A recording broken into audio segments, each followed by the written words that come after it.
I'm Jennifer Tribe, and this is Workflow, the podcast about growing a happier, healthier MSP. More profit, less stress.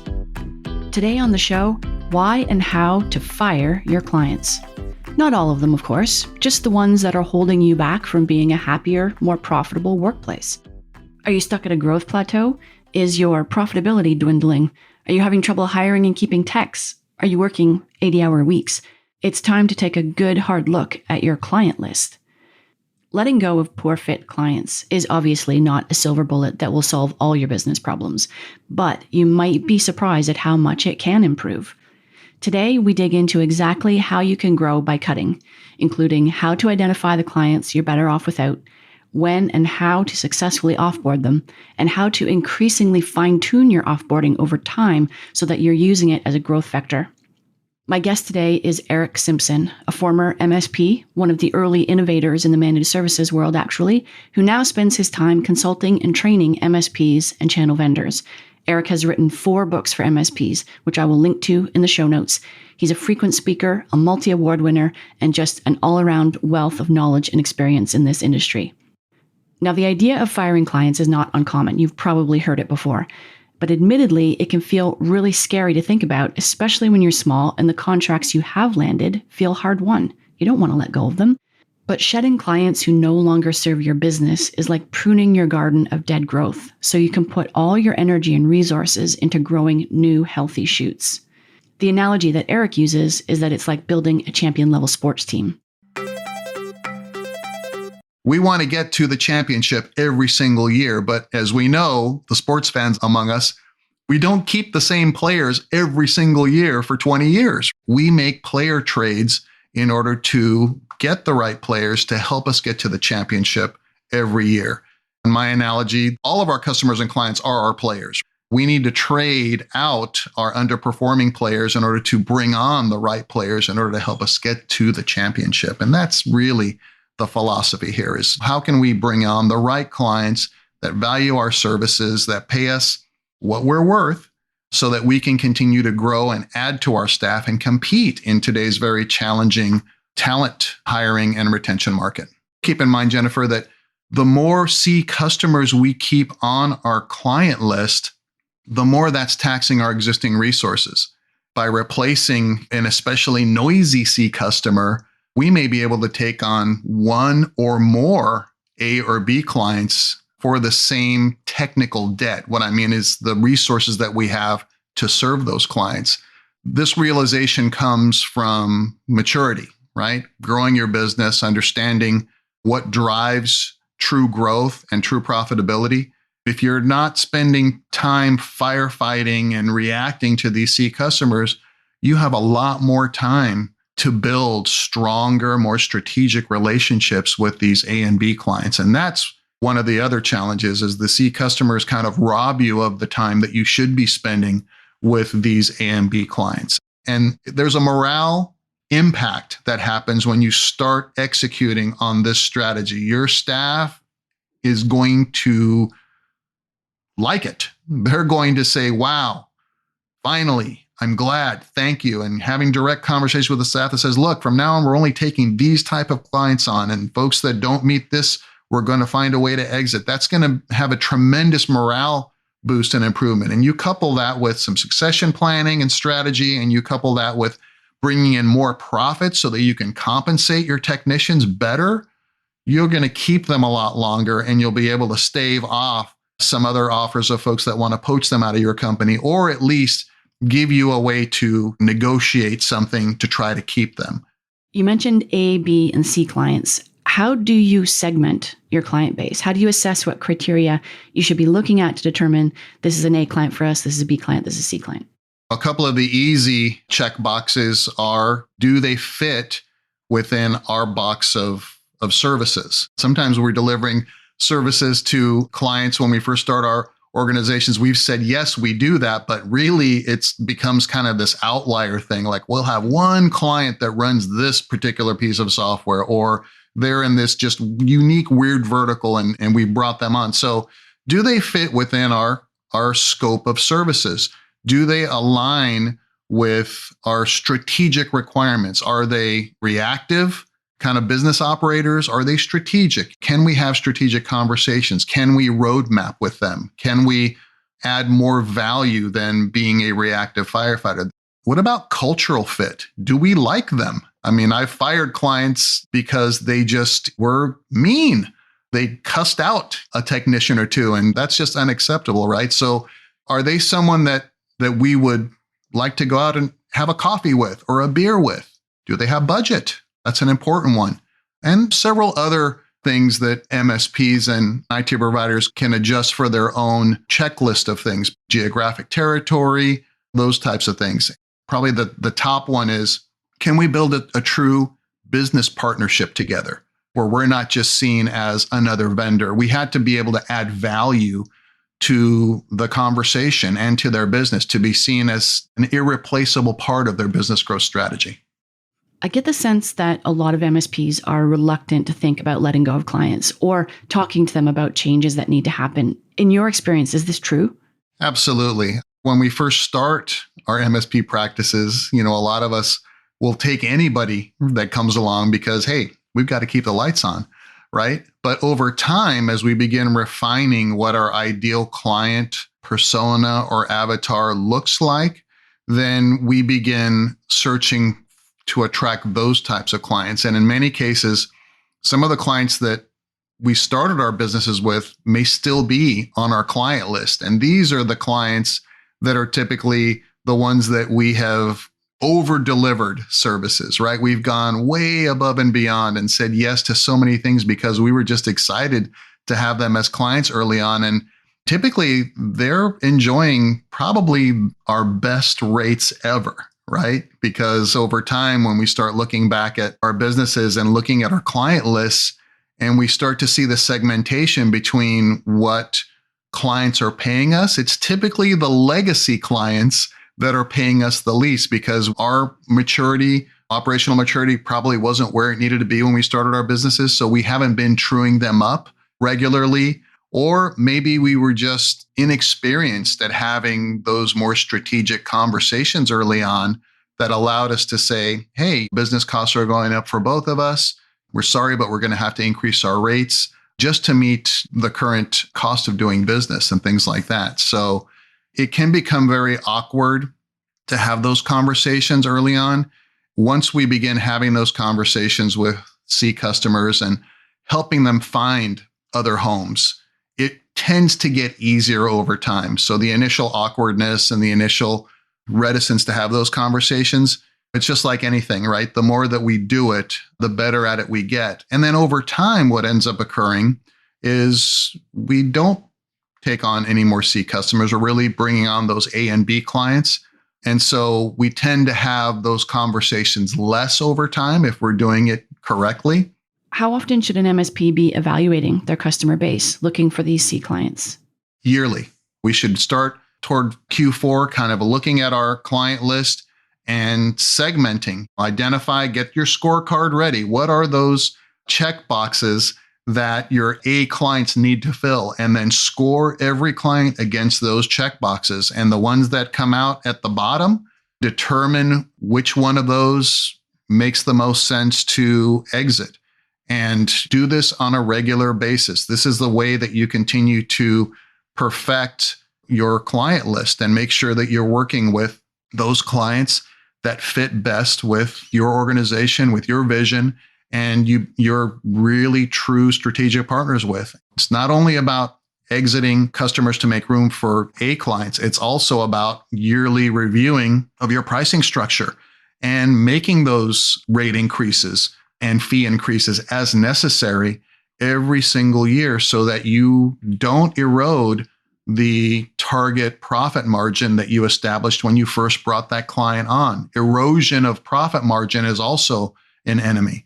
We're combating kind of a capacity planning issue as well as a profitability issue when we're exiting C customers.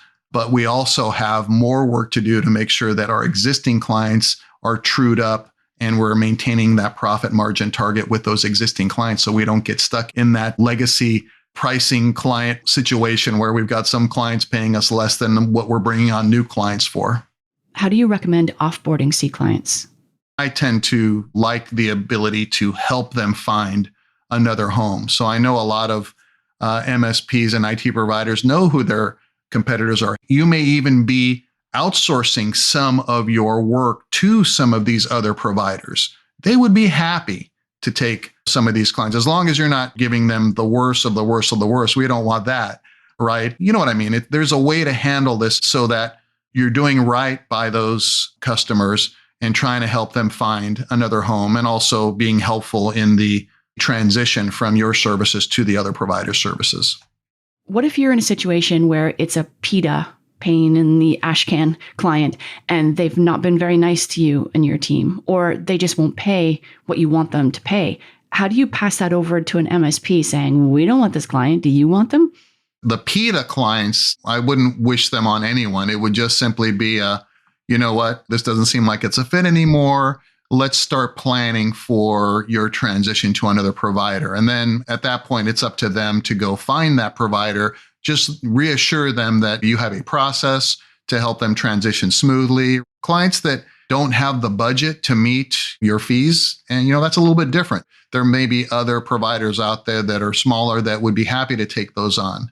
I have heard of other providers out there back in the early days that, oh yeah, we're happy to give our competitors our worst clients and customers. I myself, I want to sleep good at night knowing that I've done the best that I could for both my exiting customers as well as the providers that I'm referring them to. Let's talk a little bit about transition timing, because obviously firing a C client frees up resources to serve A clients, but also to do some sales and marketing to land A clients.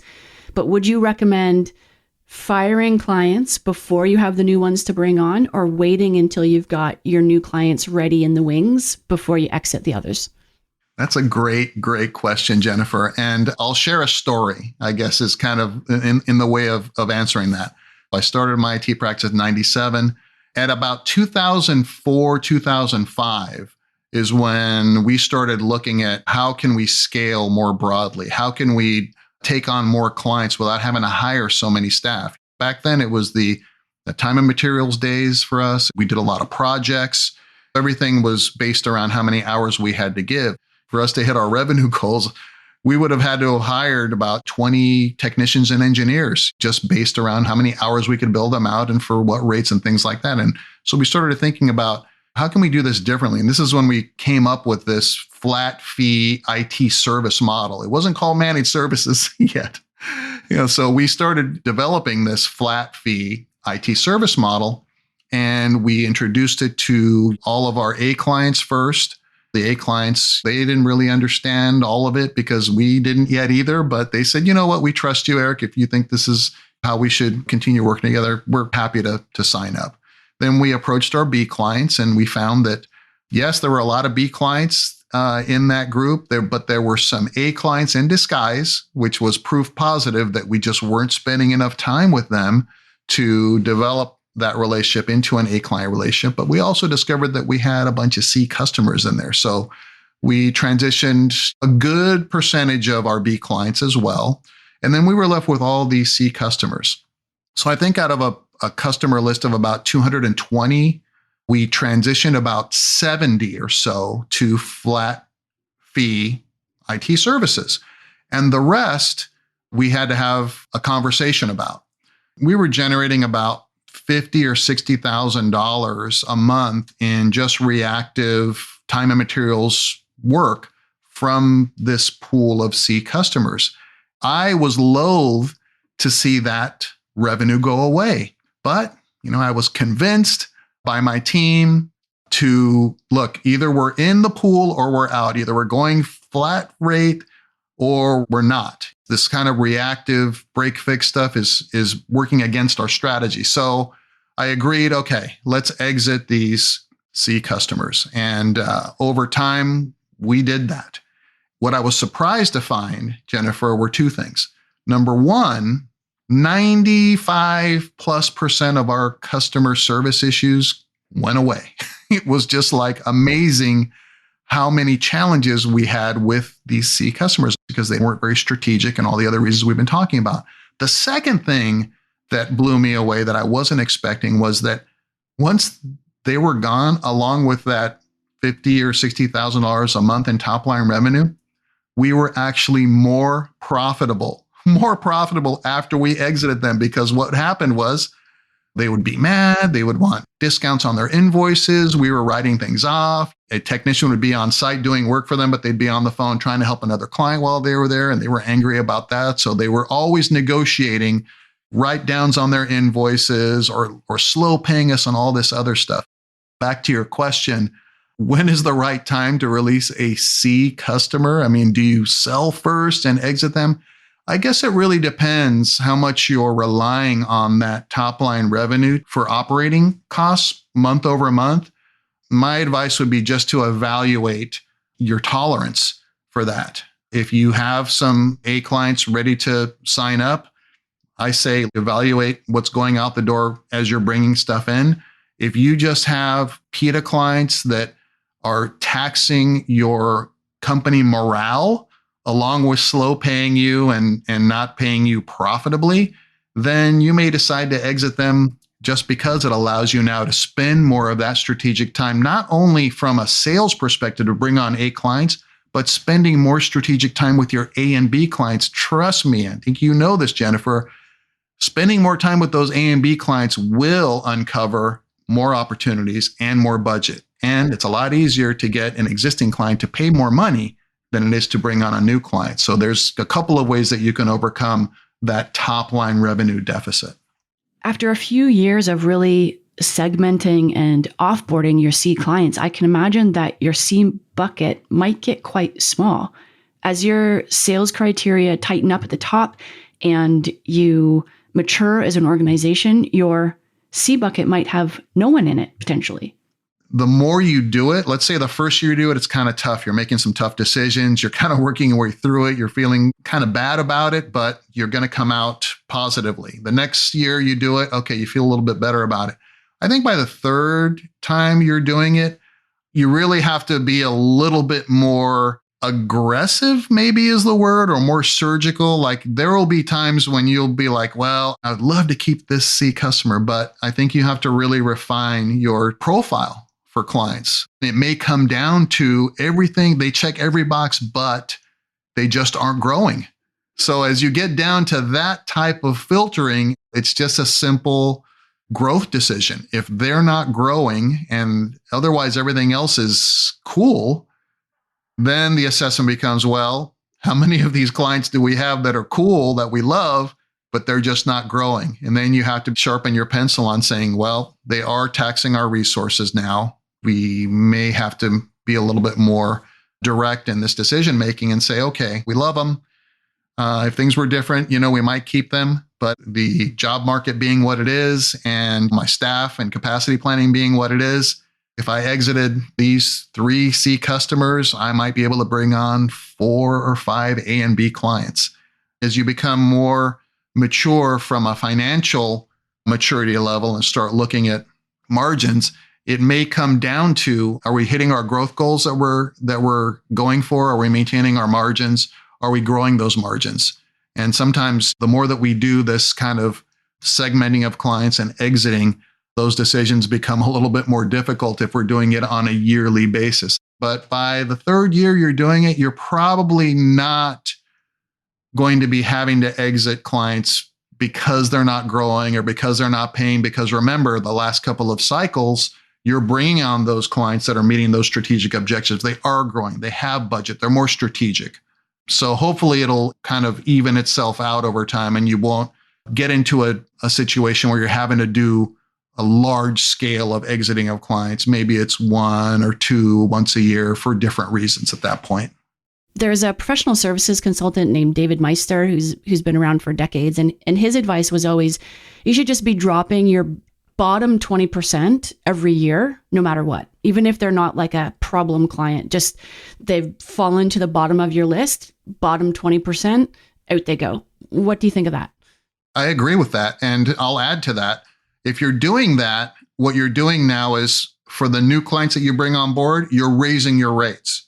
This is how you continually raise your rates. So you're dropping 20 or 25% of your clients that are paying you the least or the bottom, And then you're raising your rates beyond what you're charging your A clients today. So if you're at $250 per user today, the next time you bring on the next series of clients, it's $275 per user, right? You're going for quality versus quantity, right? We'd rather serve 50 clients rather than 150 clients if we're making the profit that we're looking for. I learned that whole A, B, and C segmenting and replacing clients from an actual client of mine back in the early days. He ran this accounting firm, and I asked him, what is it that you're trying to achieve with your business? And he says, well, I want to be the highest paid accountant in Orange County, California. And I'd never heard anything like that before. It sounded pretty bold. And I said, well, how do you plan on doing that? He says, well, every year I go through my client list. He was selling these C customers of his to other accountants. And then he would raise his rates for the next batch. And he did that every single year. So that's how he was going to achieve his goal of being the highest paid accounting firm in Orange County. That type of process can be challenging for some folks to sit there and say, here's the line, everybody below it, we're just going to build on the next one. But I think if you're in a growth mode and you're strategic about it, you have to make room for these new clients and you have to raise your rates.